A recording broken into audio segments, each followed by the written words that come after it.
मांग लूँ ऊपर वाले से यही दुआ कि फिर यही जहाँ मिले, फिर माँ की वही गोद मिले और फिर यही माँ मिले। आज की कहानी एक अंधी माँ की। गांव में एक अंधी माँ रहती थी और एक छोटा सा उसका लड़का था। कोई इसके परिवार में था नहीं, तो वही अपनी स्कूल छोड़ना करने जाया करती थी। कुछ दिन चलते चलते बाद उसका लड़का थोड़ा बड़ा हो जाता है। बड़े स्कूल में जब जाने लगता है तो कुछ दिन बाद ये होता है कि जो उसके दोस्त होते हैं, जो लड़का बड़ा हो चुका था, वो चिढ़ाने लगते हैं उसको कि आपकी तेरी माँ तो अंधी है, फिर भी स्कूल आती है, इतना बड़ा हो गया फिर भी वो यहाँ पर तेरे को छोड़ने आती हैं।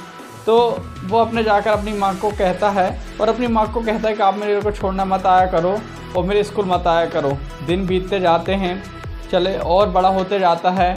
उसकी शादी की बात आती है, उसकी माँ उसकी शादी कर देती है और वो अपनी माँ को गांव में ही छोड़कर और वो शहर में सेटल हो जाते हैं। होता है कि एक दिन दरवाज़ा नॉक होता है, घंटी बेल बजती है, तो बाहर निकल कर जैसे ही देखता है तो वही माँ मिलती है।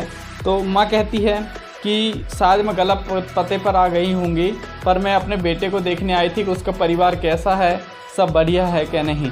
तो माँ का प्यार उसे शहर भी खींच कर ले आया, पर उन्होंने उसे एक्सेप्ट नहीं किया और फिर से वहाँ से भेजा दिया कि आप गलत एड्रेस पर आ गए, पहचानने से मना कर दिए। वो माँ जाती है, गांव चली जाती है, पर उसके लड़का एक दिन क्या होता है कि उसको गांव में बहुत इमरजेंसी स्कूल में काम पड़ता है जहाँ उसने पढ़ा था। वो आता है और उस दिन जो फंक्शन था उस दिन अपनी माँ को भी लेकर साथ आना था।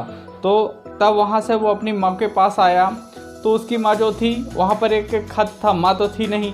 तो आसपास उसने पूछा कि मेरी माँ यहाँ पर थी तो कहाँ गई। तो वो सभी ने बताया कि आपकी माँ की डेथ हो चुकी थी और उन्होंने जाते जाते खत दिया। खत में लिखा था कि बेटे जो आँख मेरी एक अंधी थी ना, और जो मेरी एक आँख में दिखता नहीं था, जब तू बचपन में खेला करता था तो तेरी एक आँख में चोट लग गई थी और तुझे दिखना बंद हो गया था। डॉक्टर ने कहा था कि तू एक आँख से हमेशा के लिए नहीं देख पाएगा, तो मैंने अपनी एक आँख निकाल कर तुझे दी थी, जिस कारण तू अब तेरा जीवन बच पाया था। यह सुनकर यह पढ़कर लड़का पूरा होश उड़ जाते हैं, आँख में आंसू भर जाते हैं, पर समय तो बीत चुका था, पछतावा ही हाथ लगा था। एक छोटी सी कहानी बहुत कुछ मैसेज दे जाती है। तो आप लोगों का स्नेह और प्यार बना रहे तो मेरे माता पिता का आशीर्वाद के साथ और मेरी सच्ची मेहनत के साथ मिलते हैं कल एक नई कहानी के साथ। तब तक के लिए जय हिंद।